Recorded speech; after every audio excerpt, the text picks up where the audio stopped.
Welcome everybody. Thanks so much for coming on this very grey Friday lunchtime. We thought we'd give you a little bit of colour and some exciting design to really get you going before the weekend. This talk, which I just love the title of it actually, is called Thriving Reflections on the Future Makers. So we're really going to look at how Simone and Sarah create, design and also present their work. We've got Simone Brewster and Sarah, if you want to say hello. I'm Sarah Campbell. And I also should introduce myself. I'm Jemima Burrill and I'm the curator at Now Gallery and the cultural consultant for Greenwich Peninsula. So I'm very excited to have two such fine designers who are going to be sharing some images and showing their beautiful work to brighten up this great day. I also just wanted to flag up, I'm sure that so many of you know about the design district, but I also think it's important to kind of give you a heads up because there's this fantastic new building designed by Bartlett Viega, who I didn't actually get to interview, which was very annoying. And it's basically being transformed at the moment by this extraordinary metal cladding, and it sort of disappears into the sky, and it's really beautiful. And the Ravensbourne University, which is our sort of our local university, is going to be moving in. So that's really exciting. So I thought I wanted to let you know that. And also, as I'm sure you do know, the design district really is a creative workspace, and we intend it to make it a home for ideas, as well as a supportive place for creatives. So please do have a look at our website and, have a look and see what we're up to, because we believe that this will be a vibrant and engaged community where free thinking becomes possible. I like the idea of that. And also, really excitingly, actually, we're going to be offering for 12 months workspace for £5 a square foot. So I mean, we're so near the tube station, we're so near central London. I don't believe you'll find anything like this anywhere. And it's a really exceptional place with those 16 world-class buildings by 8 pioneering architects. Really have a look, see what we're up to. But anyway, this talk is I suppose I will go on to talk about working environments with Simone and Sarah for sure, and what suits them and what really works for them. But I thought we'd sort of stick to our usual format, which is that both designers are going to share some images, and I've come up with some questions, and we're going to kind of work through those. But most importantly, please get in touch with us. It feels kind of lonely on a Zoom sometimes, and we really want your chat. We want to know what you think about stuff and your questions so that we can have those at the end. That would be really great. And yeah, I thought I'd wear some. I've got one of my favourite rings here, which was made by Something & Sons, who I worked with at Now Gallery. And just, how putting on a piece of jewellery makes you feel good. So I'm hoping that Simone is going to talk about her jewellery during this talk too. So Sarah, I'm going to share your slides, which I don't normally do this, so everybody will have to bear with me. Yeah, thank you. So we're going to start with Sarah, and then we're going to go on to Simone. And I think you'll find that there's going to be some sort of interlinking themes that are going to go on throughout this talk, even though actually you both work in quite different ways, I think. So let's share my screen, she says optimistically. Here we go. Right, so lovely to see you all here on this Friday lunchtime. So do start with this one, which is just what we need, some really bright, colourful people having a good time, not socially distanced, of course, which makes me extremely happy. We talked, I think it was about your different mediums you use. I mean, you use everything from sort of well, actually I've got here, for paintings for Liberty to copper roller engravings in the 60s, and now you use an iPad. Tell me about how you work. Well, all my designing career, I've used gouache on paper, which is the very best way of putting a design into accurate repeat. And so the designs we did for copper rollers, the designs we did all our lives, when I say we, I mean my sister and I, who worked together, we painted with gouache on paper. And gouache is the most lovely medium, opaque watercolor paint that when you've made a mistake, you can paint over, which is very important. And design and repeat has to be accurate on paper, but there are lots of other things I like to do, including, you know, I might paint on cardboard, I might paint on an old paper bag, and I've come to rather enjoy the iPad actually, which I have a very basic, very basic program, and I almost only use one method on it, which is this particular one, which is a sort of with a roller. Actually, it's rather strange, and I enjoy it when I'm out. For instance, this I was doing when I was sitting in anthropology recently. I had reason to be sitting there and watching the people go by. So all these people on here were people who passed by the shop front, and I drew them very quickly as they were going by, and then I tried putting them into repeat, very unusually, on the iPad. So it's very primitive, the repeat, but I've enjoyed doing that, and I like the different quality you get of the drawing. I suppose it must be, I mean, a lot of your work, because it's sort of printing and it's materials, that you do use this method of repeating a sort of a vignette that sort of continues over a period of time. How does that, how do you know it's going to work as a repeat? I've been doing it a long time. And I suppose I can imagine the way a repeat works, and the element of it, the basic element of a repeat is that it doesn't have a beginning and an end, it's infinite. It goes on and on. And of course, if you're getting paid by royalties, you want it to be going on and on, but you want to sell a lot of miles of it if you can. But I think I have a lot of experience of understanding about repeat, and I paint them frequently and have done for many years. So how I know it works is by my experience and by my imagination, I guess. I don't do them on the computer, I do them by hand painting. So it's almost like you sort of feel it rather than intellectually. It's more of a feeling thing rather than I have an instinct for it, but of course a repeat has to be done accurately. Oh, here's the sun. This what is we need today. Yes, we do. This is another medium that I use. It depends what I'm asked to do. I was asked to do something by a company to do some sort of bas relief things for the wall, and this was made out of tin that I got at my favorite local shop, the Hobby Shop, and I just cut it with scissors and made it like that. So actually on here is about 4 or 5 different ideas of how to do the rays, how to, whether it's curved or not, whether it's silver and bronze, all of that's brass. You know, there's lots of things going on here, but somebody asked me to do something different and I have to think, well, how will I approach that? How can I do it? I love it. I love thinking of new ways of doing things. And of course it's the medium is the message on this one. It's sort of problem solving, isn't it? I mean, I think that's maybe the difference between an artist and a designer, and we'll probably talk about this more, but it's the fact that you come at it from a kind of problem solving perspective. It's true. It's a job with a customer, and you have to do the right thing for the customer as best you can. There is that element which is different from being an artist, yes. And I was interested in where it all came from, and the idea of it seems that you do draw a lot, and I think this is true, isn't it? Well, I do. I mean, I put this picture up partly because it's very sweet, but this is a drawing of me when I was 3, which is 72 years ago. Can you believe that? And I don't seem to have changed that much, but there are 2 things about it that are, apart from it being sweet. One is that I still paint as I did then. I probably paint almost every day or do something, drawing or making. And the other thing is that my left hand, I'm painting with my right hand, which I do, and my left hand is in a particular way, and I see that it's a balancing mechanism.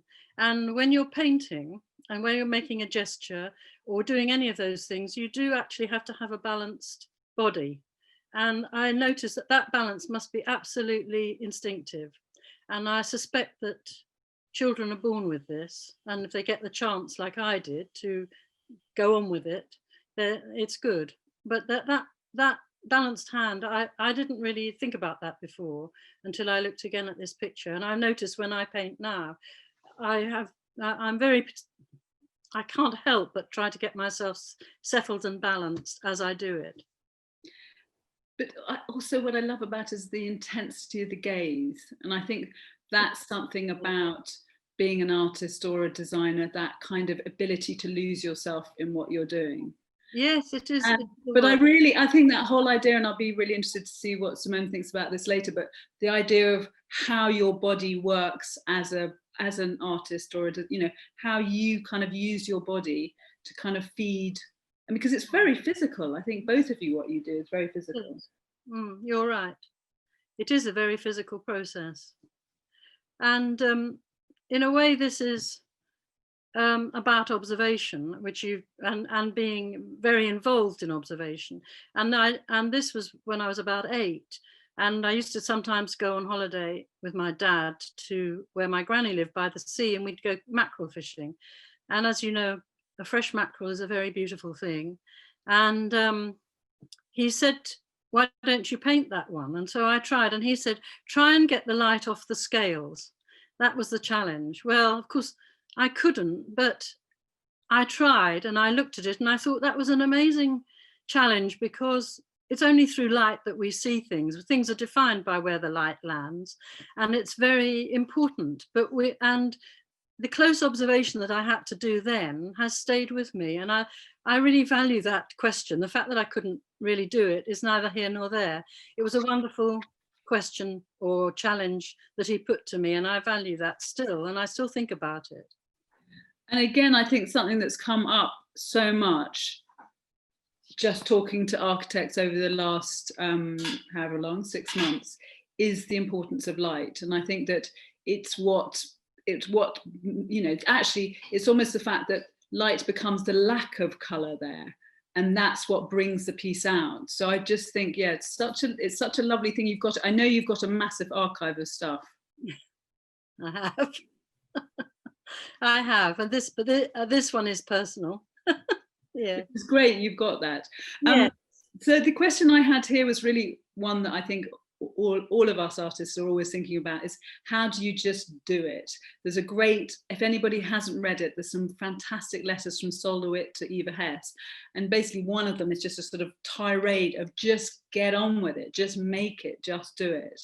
And I think that during lockdown, I wondered if you lost your momentum, or whether somehow that confinement gave you momentum. Well, that's interesting. I mean, I can't always just do it, but as I said before, I do usually do something every day. It's my habit. And I think one of the enemies of just doing it is the idea of being a perfectionist, because if you think it's got to be right from the start, and rather than let's see what happens, you're more or less stymied, I think. I mean, that's my view. I think it's a deadly idea. And I'm very, as you can see, hands-on and very much related to the table in front of me. And a potato, which is a very humble vegetable, is a very wonderful thing to use to make imagery with. And I'm entertain myself as much as anyone else by seeing what I can do. And you can see the little potato in there, just a square of potato cut in very simple stripes and painted in 2 colors. And I really enjoy seeing how much I can do with how little. I love it. It's impressive. It's amazing, isn't it? Exactly, a tiny little design that then becomes something much more complex. Yes. I think that there's something, there's some finished work. So this, yes. How does this work? Is this a number of process? So you put the color underneath and then add the gray on top? It's printed on grey linen, and it's the black lines for the most part are a potato, which you can see just a square in straight lines. And then I've printed another one on top in different colors. Sometimes I go in and paint on it. I mean, it's a never ending, wonderful process. But I think I go back and forth and back and forth. You do have to be a little bit obsessional to be doing as big a piece of fabric as that with a small potato, but I am. And this is another experiment with printing, doing a lino cut, and really it's keeping, what the question really was about, keeping going. And there are lots of things I did with this, and I couldn't get it right and couldn't get it right. Finally, I gave up trying to do a lino cut in the centers of the circles and painted them instead, you can see on the left. But the keeping going is really what if, and also the idea, oh, it's not quite right. No, I don't like that. You know, that it's that process that is so interesting to me. But it also seems to be a conversation between color and shape, that they're constantly in discussion about, you know, who's bolder or who's meant to be where. Yes, they do argue quite a lot, those things. But it's also a conversation between me, my eye, and the paper, and my hand. You know, it's a very strong to and fro, I think. And what you were saying about the concentration of the child is that's that process between the eye and the surface is a very concentrated conversation, which is something that is really very valuable. And I think often when I'm teaching, I see people haven't approached it in that way. And even 5 minutes of that is so revealing, just between you and it. Nothing else matters really, just what's happening on the paper or the surface. It's being absorbed, isn't it? It's being, because this is, well, one thing I think you're brilliant at is sort of telling stories. Like I'm immediately somewhere else, you know, Yes. I'm actually in the Mediterranean, I'm living That's right. in a square, you know, somewhere else. Thank you, Sarah. Well, this is definitely a story. Must be one of our most famous prints, called Cote D'azur. And I painted the first rough of this when I didn't get a summer holiday, and I was so fed up not being able to go, I painted it instead. And I think that's why this design has been so tremendously successful, is that as you say, you can pick up the story and understand it. And the repeat, you can see the repeat here, and that's a big repeat. It's probably 36-inch square or something. That's quite large. So you don't get the whole thing in your eye if you're looking at a bit of fabric, probably. So you can wander through that repeat. It doesn't, you know, it's not an obvious repeat. It's a journey sort of repeat, which is a thing I really love to do. And what I feel as though is one of the things if I've contributed anything to textiles, it's the idea of this growing and wandering repeat. I've always been interested in trying to get a landscape onto a flat surface, and the funny idea that it's, you know, is it real or not real? Of course it's not real, but it gives you the atmosphere, the feeling of it, and the physicality of it in a way. And so it's so interesting, as you said, the idea of the repeat seems to work so well, because it's like the horizontals and verticals seem to work in such a way as you're not clear where the repeat is happening. That's right. Yes. Well, that's a good repeat in my book.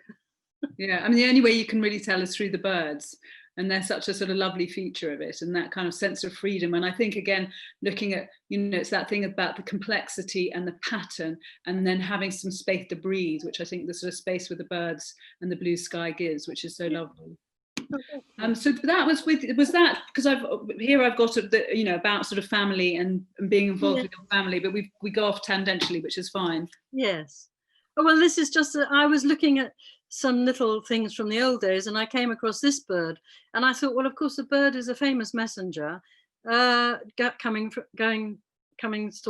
with the dove and the ark and bringing back the olive to show that the waters had receded. So it's a piece of optimism, a flying bird. And I was rather amused to see this little thing, which was done 10 years before. That Cote d'Azur was done in about 84. This was done in about 75. And the next slide, is something I did this year during lockdown, of a bird carrying wisps of my hair from my paintbrush off to its nest as I put the wisps out of the window. And it sort of makes me smile that I've been lucky enough to be able to go back and forth and develop themes which have interested me. And that is a tremendous privilege, really, to be able to do that. Oh, here's me and my sister in our archive looking at some of our work. You've got a picture, you've got a feel there in the background of how much work we've we did between us, we were tremendously prolific, and we had a studio.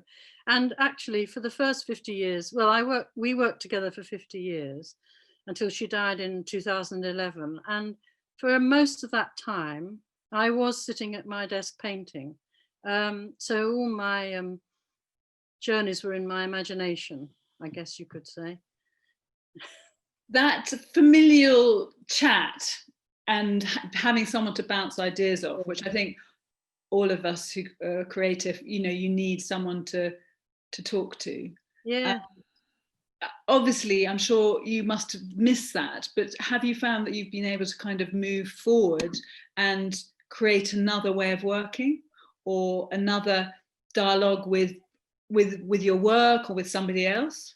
Yes, well, of course, we did have an amazing language between us, of familiarity and understanding. And, you know, she could tell me words for a colour, and I could mix it absolutely what she wanted, if that's what it was about. And I do miss it terribly, although I certainly do still have conversations with her. They are a little bit one-sided, it's true. But she's quite present, of course, because my past work is so present along with my future work. And I have developed other conversations with people, different ones with different people. And I have been able to do very different things since she died, and since my working pattern has changed. For instance, my old friend, who was also Susan's good friend, Stafford Cliff, invited me to send him last year in 2019 a piece of work every day. Anything I did, anything. And I did that. And then at the beginning of 2020, he made it into this book, which has got as a visual journal, has every day of last year with whatever image it was. And that's not the sort of thing I would have ever done had it just been me. I wouldn't have had the opportunity or the relationship or even the idea that that's what was doable. So that's been, those sorts of things have been very new and wonderful. And I'm so pleased.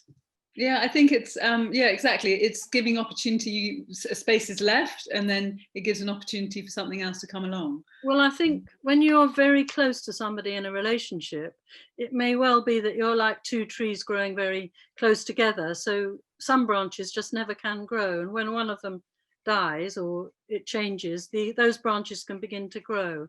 And I feel as though I might have grown a few on the side here. That's such a lovely way of looking at it. Now, I know we've got about 2 more minutes, and then we go on to Simone, definitely. I know it goes so quickly. Yeah. So we'll just sort of race through the next couple of slides. This is inspiration, isn't it? I said I thought all your inspiration was really nature, but you say, not so sure. Well, of course, nature is a wonderful inspiration, but this is an inspiration for pattern, but also because I so admire the person who must have made this, who was working away in Afghanistan a long time ago, using scraps and tiny bits and local weaving and all of those things, and making a dress that was important to her and full of pattern and colour. And I think the celebration of textiles is within this, and the celebration of makers is within this dress. And I love it and admire it very much for those reasons, apart from that it's beautiful. And it's a beautiful object. And those are some little sketches I did from it at the time. Which again, that thing of sort of taking the colour but doing it slightly differently. I mean, kind of almost contemporising it. And also that your colour combinations are just so beautiful. Yes, and this is a sketchbook. Well, I use a sketchbook quite a lot, and this is working out how a repeat might happen from our little tea table in the allotment. I was trying to think of a design. I use this. This is my sketchbook from 3 days ago, matching colour, keeping a record of it. That's a very inspiring way to look at colour. I love the cutout. I mean, it's interesting, again, looking at gaps, how you can take the colour and put it somewhere else and it becomes something different. I think that's really fantastic. Yes, colours do not exist in vacuums. No, absolutely not. And those blues and those fantastic kind of grey blues and greens, my favourite colour, absolutely beautiful. They are lovely. And this is one of my little obsessions, trying to draw with a continuous line. So that's a sketchbook entertainment. I do a lot of things to entertain myself, I suppose you could say. You know, that's how I come to work every day and pick up a brush and keep going, is because I amuse myself. I'm interested. Even after all those hundreds of years, I'm still interested. I think that's inspiring, and I also think the idea of setting yourself little tests is someone saw 2 sketches of mine and then they said, close your eyes, Jemima, and then draw it from memory. Yeah. And you come out with something completely different, and it was such a useful exercise to do. It was brilliant. It's wonderful. This is about teaching and helping other people to really make marks that don't have to be beautiful. They're really about feeling, again, a very physical thing, feeling, rhythms and repetitions. But just by mark making, I think the rhythm of mark making is so important. And I think to be in touch with the rhythm and the paper is very liberating and lovely, and not having to think, is it beautiful? It doesn't matter whether it is or it isn't. It's the physical relationship which is so interesting in these things. Mm. And I think liberating. And they react together. I think it must be so freeing. And this is a lovely image of you. Yeah. A while ago, I have a feeling. Some time ago, yes, okay, I'll agree. Painting a very huge stripe. I mean, I love to do tiny, tiny things and huge things. It all interests me and entertains me, I suppose. This was for a bed linen for America, for J.P. Stevens or Martex, I think. Again, bed linen. The colours are still vivid and contemporary now. You know, it's funny how some colours or some combinations of colours, this could be, you know, something from the 2020. It really could. Yeah. Last one. Well, this is really about opportunism, which I think is the other thing about a designer and maybe an artist. I don't know, because I don't consider myself an artist. I consider myself a designer. But I put my glasses down on my sketchbook with the pen in that way, and I suddenly saw a face. So I drew it round it. And I think, you know, being open to seeing unusual things or sudden things or funny connections or details or the opportunism of those things is very important, and very important both probably as an artist and a designer. I think opportunism is it's seeing the world in a different way, and I think that's what you do as an artist or as a designer. It's seeing a brick wall and seeing something else in it, seeing a face in it, or seeing whatever. It's just kind of looking beyond the mundane and seeing something else. Thank you so much, Sarah. We're going to come back to you, but I desperately now want to get Simone on. I'm going to stop sharing my screen, and I'm hoping that Simone is now able to do that. Are you good to share your screen? And I need to get you off mute as well, please. Oh, yeah. Thank you for joining us here on this cold winter's day. It really does feel like winter now, doesn't it? It's crazy. It does, yeah. I'm going to share my screen now. That's fantastic. And I'm just going to say that Simone, you studied at the Royal College. Mm-hmm. And you did architecture. And one thing I was quite curious as to, because you work with a lot of different scales. You work with jewellery, but you also work with larger scales and furniture. And I wondered how being an architect fed into that practice. But also, I was curious, you were talking about Greg Bruder and how he is self-taught. And my question really was, how much of your education is important, and how much is your work about being self-taught? It's a really good question. I think that being self-taught is kind of central to my approach in many ways, but I can't deny that my education has shaped me so much. So as you said, I started out in architecture, and I've chosen a project. It's actually a jewellery project to talk about being self-taught. Essentially, this is the first jewellery project I made, and it came about after I had studied at the Royal College of Art and finished my master's, and we were me and a group of friends had gone to visit a factory in Norfolk, and there was some ebony there, and I was just fascinated by this wood, this material, the materiality of this wood, and I picked it up and I was just I'm going to do something with it. And I decided to design a collection of jewellery, which started off as these rings. And I really had no idea of how to make jewellery at that stage. I just had a set of ideas of what I wanted to achieve with the jewellery.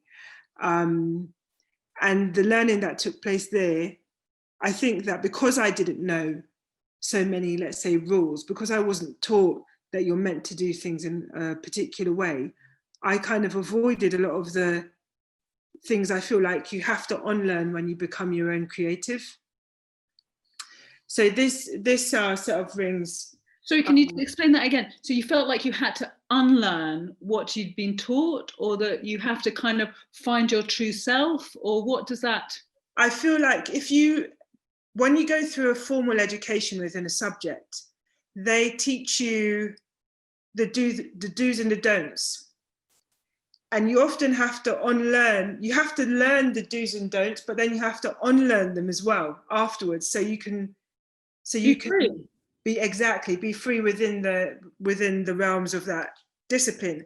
And I mean, if you look at other designers like McQueen, for example, he had amazing tailoring education and skills, but then when he went into his own work, he basically unlearned, let's say, he broke the rules, but he had to learn the rules to break them. And I feel like by studying architecture, I learned a lot of the rules of visual language and communication, and how materiality, light, form affect people and emotions. So I'd already had that kind of grounding, but I didn't have all of the grounding within the discipline of jewellery, of, oh, jewellery shouldn't be that big, or wood isn't considered a valuable material, why are you using that? I just didn't have that. So I could move on, do what I wanted to do. And it helped me to kind of make my mark without getting caught up within the kind of internal dialogues that happen a lot within disciplines, I feel. So you can expand into your own universe, or you exactly. You can make your own universe. You can say, this is what I'm just going to, my materials are the things that are interesting me, not what they should be. Exactly that. Yeah, I didn't feel caught up by the rules. I made my rules, and that's always been my approach, and that's why I appreciate other people who are self-taught, because you have to hone your own eye. You don't have someone telling you what that is, and then you have to find your own path within that if you're going to step into that discipline. And the great thing for me was that by doing that, it gave me confidence in the other areas of my work. I could take things that I'd learned and apply it at a different scale, which is something that I constantly do, move from one scale to another, take what I've learned in a material. And it's easier, I guess, in many ways to learn in a smaller scale where you can make less troublesome mistakes, and then scale it up and see what happens there. I think it's interesting, just in relationship to our conversation with Sarah, the idea of scaling up. You know, you have your potato piece, and then you scale it up. You know, you exactly, from a tiny thing to a big thing. And I've always felt this about your work, that whatever, you know, whether it's a small piece on your finger or it's a large piece outside, it's actually about kind of holding its own presence. I think that's the sort of key thing. Yeah, to me, scale is one of the ingredients to play with, and if it doesn't work at a big scale, it won't work at a small scale, and vice versa. I think that objects have to live within their own right and be substantial within their own right. So that's one of the reasons why I do like to keep connected to jewellery. It keeps me connected to really exploring the language and understanding that we have inherently around form and materials. Yeah. And the relationship, I think that was one of the questions I wanted to ask you, is when you find the ebony, does the ebony tell you, this sounds a bit naff, but does the ebony tell you what to do with it? Does material inform you, or do you inform material? No, exactly. I would say that I have learned my own value system through looking at materials, and specifically with jewellery. I'm going to go back actually, because I do think it's good to look at the pieces when we discuss this. We have notions of value and very tied up into what people are taught to pay. So for example, people will say it's a diamond ring, you should pay thousands for it. But why are we paying thousands for a diamond? Why? It's not a material that can't be made. You can make a diamond by pressurizing a piece of carbon, which is like a pencil's carbon. Nothing special about that. But you can't make another ebony tree once the last one's been cut down. And it takes how many hundreds of years to make the tree in the first place? There's no, and if I keep on doing the comparative, like there's no shortage of diamonds, there's a shortage of many of these precious woods. Why do we think about materials in the way we do? And yeah, that value system is something that I engage with. And through that engagement, I learn how I want to treat the material. So I wanted to argue against the idea that a diamond is precious, or use the arguments of how we describe diamonds as being precious, which is like the cut, color, and size of a diamond. And I imposed that onto the collection of jewellery here. So the cuts in the wood to expose the grain, the combinations of color, and the size of the pieces all being big. So I've taken those kind of key factors, those kind of ingredients, and used it on its head to be the central visual language kind of that developed this piece. What I was curious is, what's the material of the actual ring? In this initial collection, it was bronze. Right. It wasn't gold or what would be considered a precious material. In later editions, I've used silver and I've used gold vermeil. Yeah. And then it becomes something different, doesn't it? Depends, because the ring is so big, you still don't see the band really. It's still, the dialogue still stays with the kind of decorative head of the ring, I would say, than the band. Yeah. Okay. Instagram. Yeah. And also what I love about your feed, which is actually where I found you, is that you promote other designers, and you do it in a really kind of sensitive, interesting way. How do you choose people? And yeah, why do you do this? So this is a little screen grab of my Instagram. Why do I do it? Why I do it is actually probably a really good question. I feel like within the creative worlds, all of them, like music, acting, design, art, whatever, we have the idea that people are geniuses. And it's not that I don't agree that people are geniuses, I just don't believe in the independent genius. You didn't just wake up and suddenly have all the answers. I think that we are naturally, as humans, we're inspired by other people. And that's another question as a creative that you get often. Almost every interview you do with someone will ask you, where do you get your inspiration from? And people will say like, oh, I'm inspired by nature, and I'm inspired by architecture. I'm inspired by other people as well. And they're part of the scene that creates a genius. So a genius, that concept is not my own. It's something that I read about and I thought was brilliant, because yeah, if you look at the peers, my peers, I think they're doing wonderful things, and I look at their work and it inspires me to continue. So instead of being confronted with the question, where do you get your inspiration from? I decide to share it with people, show good work. And yeah, I mean, the other thing you asked me was, how do I choose the people? I'm going to highlight two people that I've shown. One of them is Yuli Bolanes-Donma, and she's based in Scotland. Her practice is based in Scotland. She's a glass artist, but I think of her as a sculptor. I think she's an amazing creative, and her use of color is just beyond. And she's also using lots of reclaimed materials. And when I look at her, if I'm having a bad day and I go and look at what she's doing, I'm suddenly having a good day. I look at these pieces, I say, look at the characters in here, look at the personality here. And so I want to share that with other people, because when people come, this is kind of, I think, the downside of having a social media platform with so many people, followers, is that you feel the pressure that you have to be always the thing to inspire. And the reality is that can be really draining. I want to show people who inspire me. I want to share my platform because, you know, I didn't get here, as I said, in a vacuum. I got here by looking, by engaging with other people. So she's one of my kind of go-to happy pick-me-up people. And another person, it's a company run by Robert Brain, it's RHMB, and this is also one that's featured recently. And when I posted it, I thought, you know, this is so niche. It's literally a door handle. But it's complete design. Very mighty fine door handle at that. Yeah, exactly. And that's the point. It's like the material of, again, I'm going to start talking about wood as if it's the most, but I do love wood.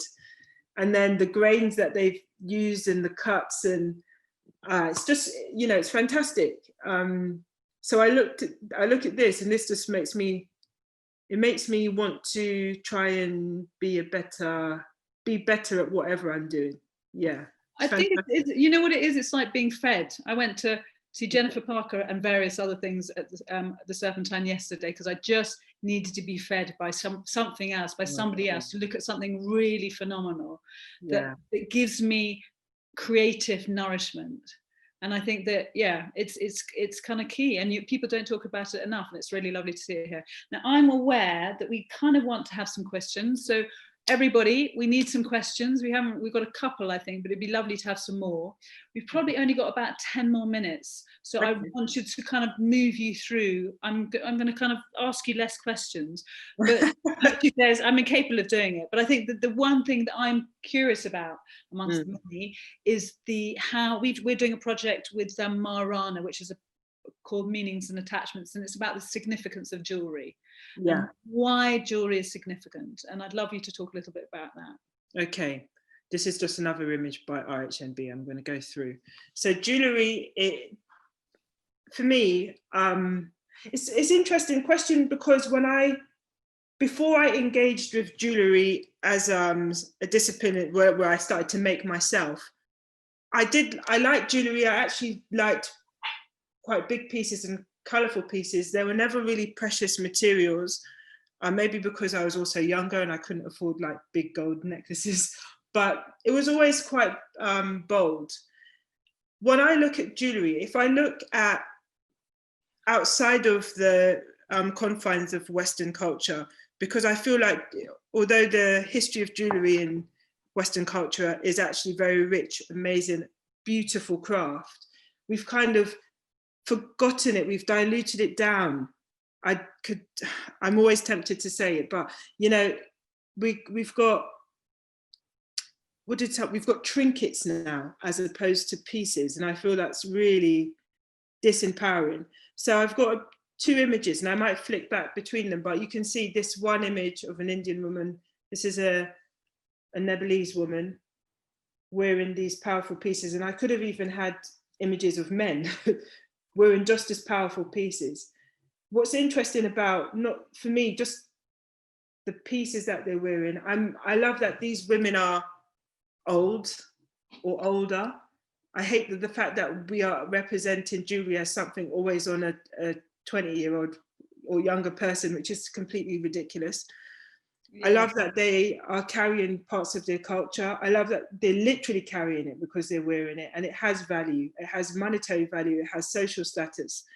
It has an empowering effect, because I'm not concerned about, you know, in this society, we're very much concerned about age and ageism, and I'm concerned about, wow, look at the intricacy of this costume, and the jewelry so big. It's not just on the outside. It's like becomes a costume. It's not just a necklace. It's like a statement. It's an armor even. And I love that just by being a bit bolder, we have this at our beck and call. So when I went to start designing my own pieces, and these are some of this is actually a continuation from the rings, because I made the rings first, and they somehow got some attention. So I decided this is when I decided I was going to actually learn how to make jewellery, and I did a course and learned how to use different materials and combine and whatnot. But when I did make my expanded collection, you can see it's still, the pieces are bold. They are, you know, really their statement. They're meant to be empowering. They're meant to give you confidence and talk about the confidence. And it's something that I've, you know, in all of my collections, trying and capture. So if you look at this one, Flirt, I'm still using wood. I'm still combining different materials. I'm now combining different metals. If you look at the pinky finger, and really just trying to capture some of the things that I feel that we've lost, the empowering feeling that we've lost. And these are two of my earliest collections. Right now, I've moved on into more precious metals, so silvers and gold and etc. But still with the idea of the scale and the idea that these pieces that you wear really do affect your emotional landscape. You're wearing a piece of architecture. You know, architecture, when you enter a space, can be imposing, it can be fun, it can be playful. And these pieces of jewellery are almost like wearing something that imposes its emotion, helps you to feel a certain way. I think I always used to wear Berber rings with massive spikes on them, and they gave me a total sense of being, you know, a warrior, just as you said, you know, invincible.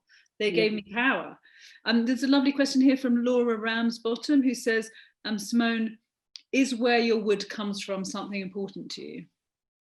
A lot of my wooden pieces are recycled. So the ebony, and it was actually ebony and lignum vitae. So the ebony was just actually, like I said, it was old piece in a factory that wasn't being used. So I don't know exactly where that piece came from. But the lignum vitae is from old bowls, you know, not bowling balls, bowls. Oh yeah, yeah, there's massive, they're fantastic. So dense, aren't they? Those are lignum vitae. With other pieces, my partner is a tree surgeon. Helps. Which helps, which helps a lot. Yeah. And yeah, it's as much locally sourced as possible. And yeah, I do have a lot of respect for wood. So even upcycling, however you want to call it, using different pieces as much as possible in my work. Yeah. And the next one. Oh, we found Cara Walker here. Well, I think we have the same ideas about who did great exhibitions in the last, you know, I mean, you know, Zanelli, Cara Walker. I mean, I think we're probably not going to have time to kind of go on to the whole idea of diversity. And I think we discussed this before, but it becomes incredibly loaded because, you know, you're the Black person on the panel and you have to somehow speak for everybody. And that just is not what it should be about. No.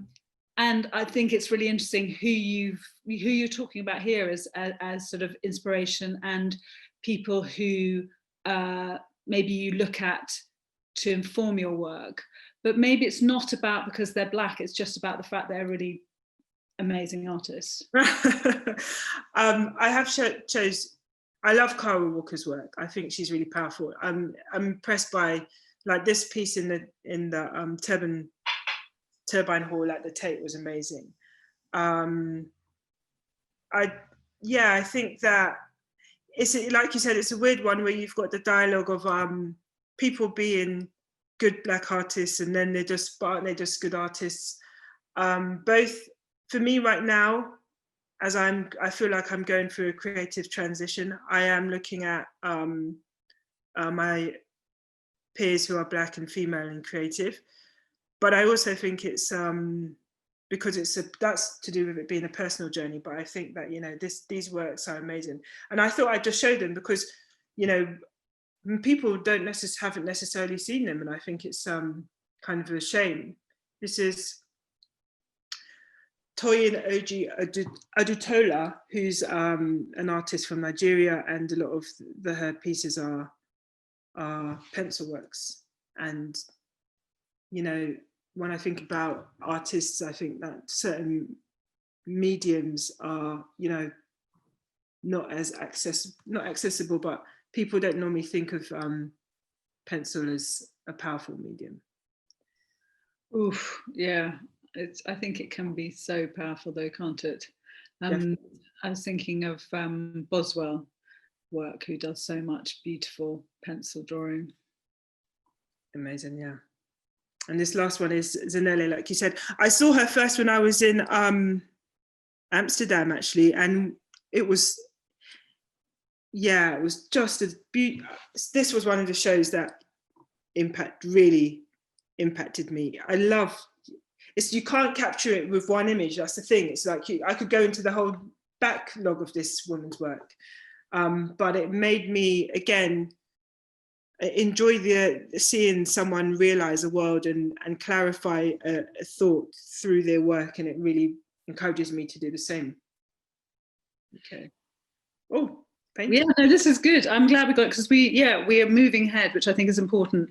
I think it was just about the female body, and these, are they new? Because they're certainly something I've seen since lockdown, and they're so expressive.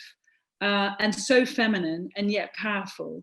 And I just wondered if you could sort of talk, and also I think really an expression of joy. That's what I like. So yeah, these started during lockdown. I've never really painted before. I'm not as fortunate as Sarah to have started painting at 3. I just had a pencil at that age. And I always wanted to, and I always thought it was something I would do when I retired. But the lockdown was like a forced retirement. You stuck in one place and, you know, can't access studios and whatnot. And so I was just said, why don't I try and learn how to do this? And it was an extension in many ways of one of my, a dialogue that I have within my work about the role of women and how society views women. And this series is called Woman in Parts, because I feel like as a woman, you are never really taken as your whole. So she's really clever and she has a great arse, you know, or you're a mum and you're a wife and you're, you know, what, you're always being broken up into elements, and the body itself is often objectified and taken in bits as well, which is something that's explored in 3 dimension in some of my furniture pieces, and slightly different dialogue, but yeah, definitely was the kind of core and the source of why I was making these paintings. It's like the Mary Wollstonecraft sculpture that's just gone up, and the whole, it's not my favorite, I've got to be honest, but you know, you put a naked woman up and everybody just, you know, yeah, it's a real debate. Now I'm aware, because I just wanted to kind of have we've got about 4 minutes. Would you want to just show, I think you've got a couple of more of these to show, and then skip about luxury, because I think we can all, and go on to and just talk about this, and then we'll have a couple of questions, and sadly I could talk about this all day, but anyway, please tell us about this fantastic so project. This is the Negress, and it's one of 2. I designed these pieces together. So one of them's the Negress, the second piece is the Mammy, and it's a chaise longue. It's a piece of furniture that serves, and it's composed of, and maybe I should go back and then forward. It's composed of, the female forms are the elements which support the kind of serving surfaces. So the table is held up by legs and a breast, and the chaise longue is held up by a head, 2 breasts and a leg that's been cut. And all of these bits broken up in parts again is and again black, as everything black and wood, is looking at, was the first piece that I was looking at it's talking about a kind of Black female position and using this furniture, which is a serving object, to talk about kind of a hidden history and a hidden approach to basically our spaces, our societies, etc. I think the hidden history is very interesting because somehow you're also hiding the form. It's not, okay, you can read it as whatever you want to read it, but it's also hidden. Exactly, yeah, and it's underneath, so it's definitely hidden. But they're the supporting elements, and it's kind of, there's a whole dialogue around this. I find it really hard to talk about in a short space of time because it's not, there are many arms to this piece, even though you can talk about it in terms of craft and how it's been made and materials, but the kind of the hidden meaning and narrative is one that leans towards a discussion of slavery and contributions to society and support and all these kind of issues, which are quite longer and bigger conversations. Yeah, but also that idea that, you know, women as supporters, that they're exactly they're the columns that, you know, of course, buildings, and they're the powers behind the throne, and they're all of those themes that are really interesting. I think you've got to, will you just scoot through, and then I think we're going to have to, sadly. Oh, that's it. That's it. Oh my goodness. Well, then we're totally perfect. Because I suppose the last question I just wanted to have was just about, to go back to the kind of beginning of the conversation, which was about sort of workspace. I mean, I think, you know, I'm just looking at all the stuff that I've written down, and, you know, the idea of the body and the idea of being a perfectionist and optimism and language and conversations, you know, the visual journal. I think that we've you know, there's so much interesting stuff here, and I think the whole idea of unlearning as well, and, you know, finding languages that we've been, it's been so wonderfully clear for us, well, for me as watching your visuals kind of as they emerge today, that you have a very clear idea where you've been, and I wondered whether you both had a clear idea of where you're going. And I think if we have that as the last question, unless I'm just going to check to see if we've got any other. No, that's it. Yes, tell us, where are you going? Who starts with this answer? Sarah. Oh, Sarah, you start. Where am I going? I really don't have a view of that, apart from going on the same path that I've been on. But I do want to just say about what Simone was saying about unlearning, because I've often thought that in order to do anything new, you have to forget absolutely everything you know and remember it at the same time. And it's a very strange balancing act.